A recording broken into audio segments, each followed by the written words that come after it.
Hello, I'm Mihela. Today we talk about one of the most colorful birds but is rare in Sri Lanka. The European Bee-eater. The European bee-eater is a near passerine bird in the bee-eater family. Usually seen perched on wires or circling in swallow-like flight, often in small groups. It breeds in southern and central Europe, northern and southern Africa, and western Asia. Except for the resident southern African population, the species is strongly migratory, wintering in tropical Africa. Spectacularly colorful and unmistakable, long-billed insect eater with a bright yellow throat, gemstone blue belly, and flame-colored back.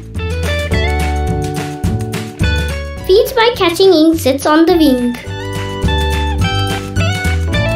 Found in open and semi-open country, mainly in drier areas. Nest colonially in burrows dug into sandbanks, often river banks.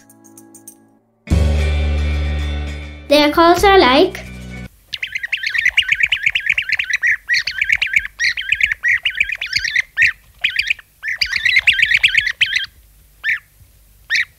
locally named Europeo Bingu Haraya. I have not seen the European bee-eater. Sri Lanka is a destination for many adventure sports. One such adventure sport is kitesurfing. Guêpier, one of the best destinations in the world to do kitesurfing. During the season, you find many professional kitesurfers visiting Guêpier from all around the world.